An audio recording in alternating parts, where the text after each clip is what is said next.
Hello, this is my recorded reading for the portfolio.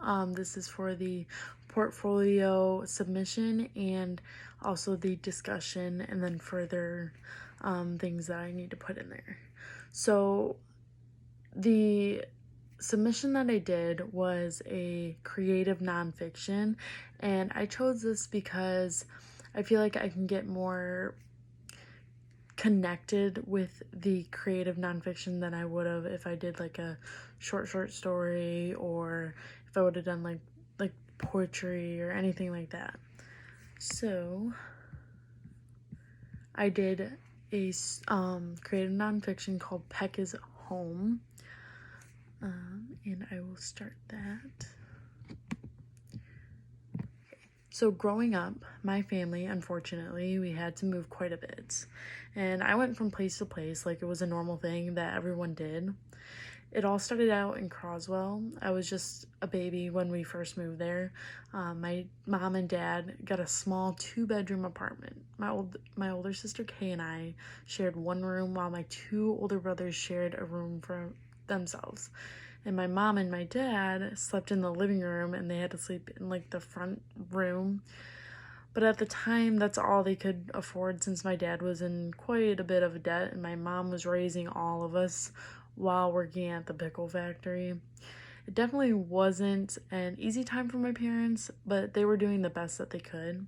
While my brothers and my sisters were attending school, I had been taking swimming and gymnastics classes that my grandma had signed me up to do since I wasn't old enough to go to school. So soon all of that stopped for me. My grandma could no longer afford to have me in any of those curricular activities, and my dad and my mom being so low on cash, my grandma had to give away a lot of her money to help them. And a couple years later, when I was about 3 years old, we moved to Peck. Peck, Michigan was only about 15 minutes from Croswell, so it wasn't a dramatic move. The time we actually had a house and I was able to start attending school. I remember when we first moved there, I was so excited to have my own room and my own space to play. My older sister Kay had her own room, but my brothers once again had to share a room, but they didn't really mind much. After moving in, the neighbors' kids to the right of us had come over to like welcome us to the neighborhood and had asked us to play outside with them, and they were the Leckners. They were a nice middle-sized family like ours, and the oldest was Amber. She's about the age of my sister Kay, who at the time was in her young teens. Then there's Jennifer, who was around the age of Derek and Devin, who were about 9 and 10 years old. Finally, there was Trevor, who was about my age, and which at the time was about 3 or 4 years old. We got along with the Leckners really well, and we all became really close, especially Trevor and I. From the next couple of years, Trevor and I got really close. You know, he was my absolute best friend. We did everything together, from making mud pies to seeing who could stay under the water in the pool the longest. I spent many nights over at Trevor's house. His mom, Cheryl, would always crack jokes and make us brownies. Cheryl was like a second mom to me. You know, I knew if I ever needed anything, she would be there to help me. The Peck home was the first time I ever felt like true happiness. But then one day, like, unexpectedly came to all. The bank had foreclosed our house and we could no longer reside there. Just when everything seemed perfect, it all started to fall apart on us. And it turns out that the debt my dad was in thought he was finally out. It came back. And at the time, my dad, he had a really good job, but it wasn't good enough for like all the bills that had come along with adulthood. I had to say goodbye. And I didn't want to leave that place, and I had felt so at home. Some may think, you know, you're only a child, it shouldn't have been such an impact on you, but it did. I had so much there in Peck. My best friend, my second mom, school, and the first house that was home. Sure, home doesn't have to be, you know, a physical home. And it wasn't. It was all the memories that had resided with it.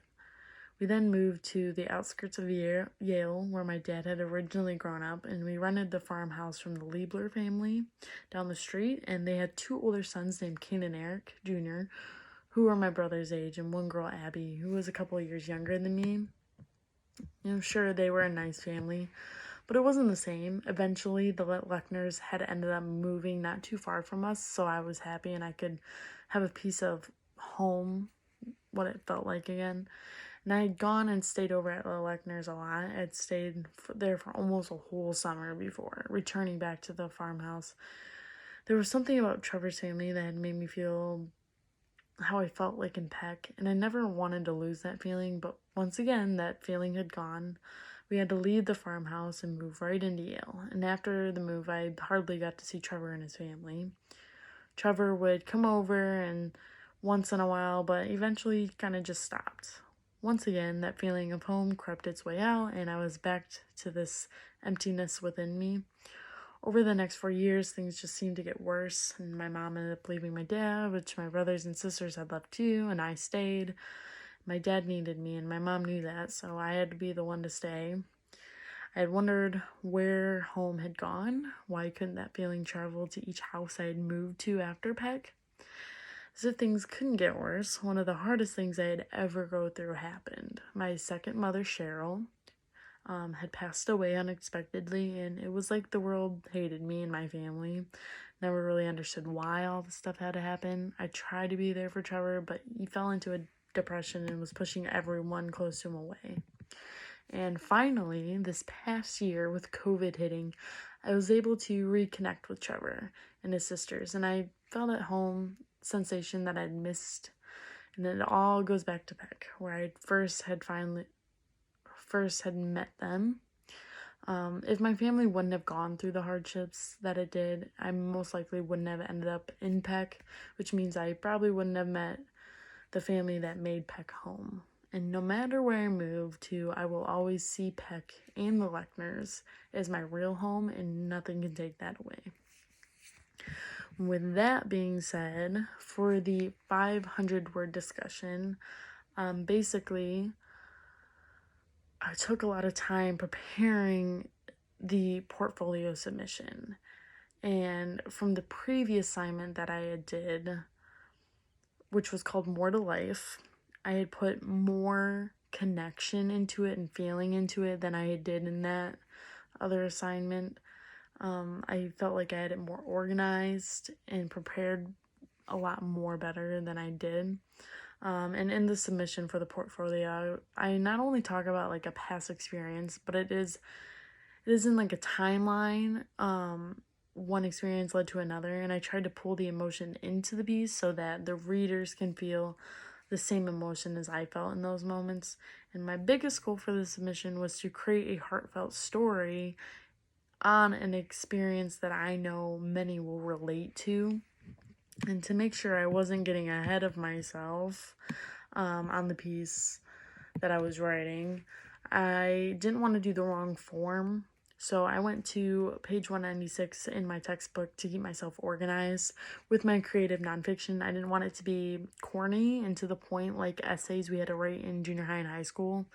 I wanted my story to flow. And when I was phrasing it in my head, I wanted it to like flow that way, if that makes sense. I put my creative nonfiction in a timeline, meaning I started the beginning and built it up like to the end, like as if you were to take the beginning of the year to the end of the year. And I feel like that writing it in that like timeline way helped me stay organized, and while also letting me explore each moment freely but organized. Another thing I had to keep in mind for my creative nonfiction was to make sure the characters were thought out and properly used. To help me with that, I went to page 207 and 208 in my textbook, and the characters in my story were real people. You know, I kept their names the same. I kept everything the same as what it was in my real life experience. Because I didn't want to add any like fakeness or fiction, because it is a creative nonfiction. I wanted to be able to share my thoughts and my feelings, and to do so that meant I had to take the role of the author and the character also. Usually using I in a story is frowned upon, but to get my feelings and my connection to the experience across, I kind of had to freely state that I, as a character, was there, but also being the author to kind of get the story to flow. And finally, I wanted to also add recent points that go along with the rest of my nonfiction. that had happened when I was a child to the recent inquiries. Like at the end of the creative nonfiction, I had said that I reconnected with one of the characters, which was Trevor. And this kind of gave the reader some closure, so that they weren't just sitting there wondering, what happened to that character? He kind of just fell into a depression and now he's just kind of gone. The thing that I missed from the previous assignment that I actually did properly in this one was just overall really get the connection across in an organized way, because the last assignment, it was kind of like plopped together. Like it was a true experience and I did, keep it true and whatever, but it just was kind of like a ball of many things that I didn't like keep organized. It was so many things happening at once and different times, different places. Like it wasn't really a different place because it was on a cruise ship, but it was like different things all happening. Like on the cruise ship they have like music, games, and like all this, and it just felt like crazy. So I got to do things better for this. And I liked how more organized I was, and I actually used the textbook as a reference instead of just kind of like frantically trying to figure out what I can do to improve the writing piece, which I liked a lot more than me just wondering what the heck do I do and then like looking it up online and then having the wrong idea. I should have used my textbook a lot more. Definitely a lot more. Creative writing, I like it. I really do. It's something that I was always like passionate about. I took an AP class in high school and I was really good at it and whatnot. But what I don't like about like the creative writing in college wise is also like having to do like poetry and all that stuff, because all of that I'm not good at. I'm good at like writing like stories, like writing little like nonfiction stories and whatnot, and I'm good at some essays, if I really take the time to think it out and put it together.